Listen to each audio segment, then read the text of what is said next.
Greetings everyone.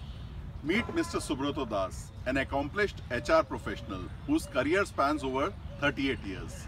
His leadership and pursuit of excellence has not only left an indelible mark on HR landscape, but he has also ventured into an exciting new second innings as an entrepreneur.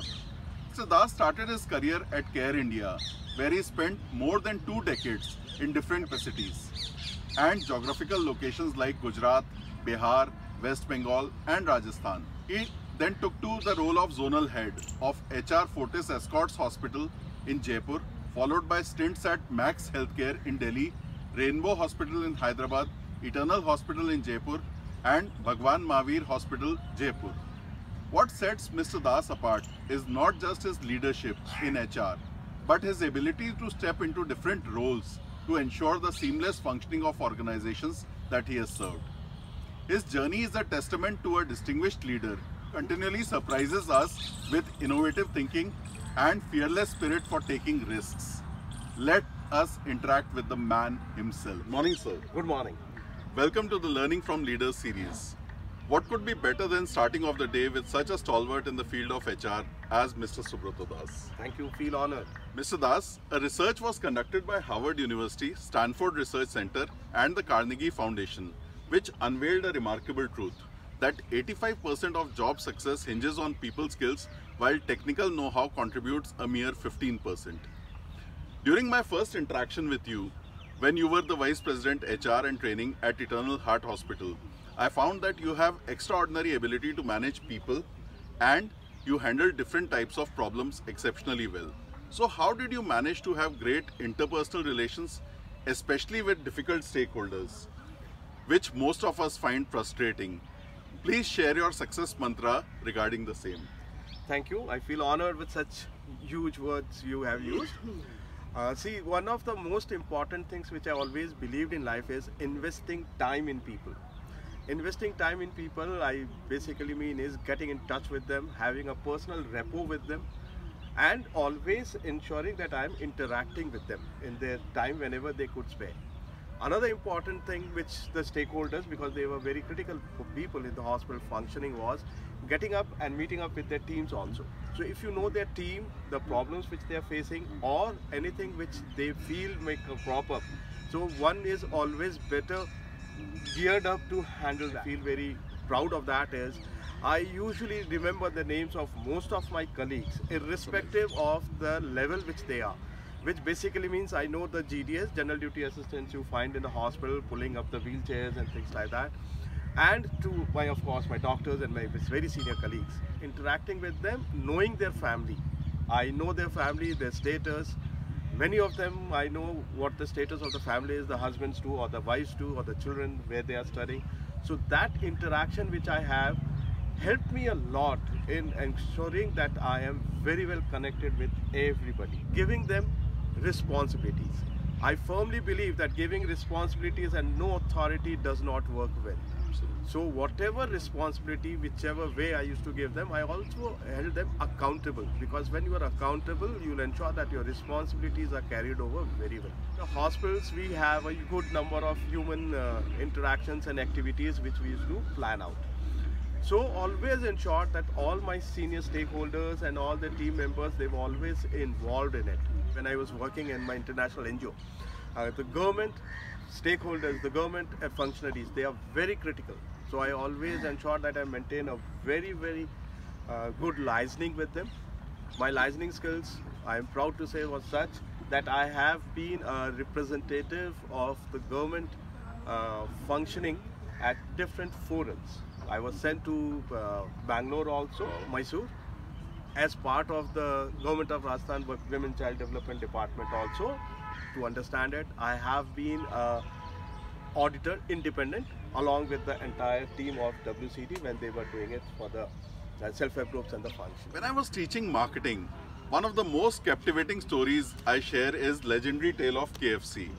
With global presence spanning approximately 25,000 outlets in 147 countries. It's inspiring to think that Colonel Sanders kick-started this empire at the age of 62. What makes this even more fascinating is the parallel journey you have embarked upon. as you undertook a significant career change around the similar age with the launch of your innovative venture, Modas Fab and Crafts. This is one thing which had come up all of a sudden. All my batchmates, the people who have studied with me from my school days, everybody is 60, 61. So we all have retired. So my childhood friend, Bharat, and his wife Sunanda, so they have his ancestral business was into textiles and sari and things, and he took a plunge. He is an exceptionally good corporate person. He retired as a CFO with Mahindra and Mahindra. That was his last assignment. So, and we have been basically working 10 to 11 hours on a daily basis for 5 days a week, 6 days a week. So, and such an hectic life which we led, and then all of a sudden sitting together doing nothing. So we thought if we have an active life with us, why not start something concrete? So he wanted to start off with his parental business, and that's how we joined him together. They come with more than 5 decades of experience, but he has an exposure to that. His wife is exceptionally good. She used to run a boutique, and that's how we both joined. So which basically means me and my wife, Bharat and Sunanda. So that's the 4 of us which teamed up, and we started off with this. Sunanda had a boutique which was all offline. So we thought with this new thing, the generation and the children which we have, we thought of let's start off with an online business because that's the call of the day. But we thought let's keep some basic things very clear. So we never want to compromise with the quality part of it. Me and my wife, we take care of the entire logistics. We take care of the production part of it, ensuring that the stitching is done, dispatches. So that is the kind of thing which we have started off. The reason for this is we always thought that we have worked, he has worked around 35 or 36 years, I have worked almost 38 and a half years. So we thought with such an active life, let's do something which is concrete, and we are able to leave a legacy behind, and that's the thought which we have started off with. Wow, that's really visionary, and that's intermingling the traditional business with the new one, modern one. We all know that leading by example is one of the best styles to positively influence the behavior and attitudes of team members and ensure excellence from them. I've heard so many of your subordinates that you were able to effectively lead by example and inspired your team to achieve outstanding results. Would you like to tell us about an incident where you led from the front when faced with a challenge, the decisions you took, and how it motivated others in the team and set an example for them? I have worked around two decades plus with an international NGO. One of the important things which we used to do was helping out people during the major disasters in the country. I have been into the Gujarat earthquake, the tsunami. We have been into your Bihar floods. So all those major disasters which I always there as a helping hand and leading a team there. The other thing when we come to the hospitals is the accreditation part of it. So accreditation is a very hectic kind of a thing, and it will not work without a teamwork and team support. And I had a fabulous team. I'm proud of my team which I had. I was always there with them. I never left them alone. And that's one of the reasons they always had a word, they know it, if he has said something, he would be there. In a span of 3 years, 8 months, which I had spent with Eternal Hospital, we did 4 accreditations in 3.5 years, which was a great achievement, and I am very proud of that. And this is all done only because of an exceptional team which you have. Absolutely, sir. If I were to request you to share the 3 principles which form the foundation of your personality, which justify your very existence and on which you would never compromise in life, what would those be? Okay, see, one of the most important things which I have never compromised with is the integrity part of it. Integrity is not only the financial part of it, your honesty and integrity towards the work which I do. I have worked with 2 decades plus with Care India. So my profile was that, there were others also. We were given a jeep, and those days you don't have much communication, it's only the landline. And we used to go off from the office for 2 weeks. The integrity is, if I'm supposed to be in Chittorgarh, I would be in Chittorgarh. If I'm supposed to be in Udaipur, I would be in Udaipur.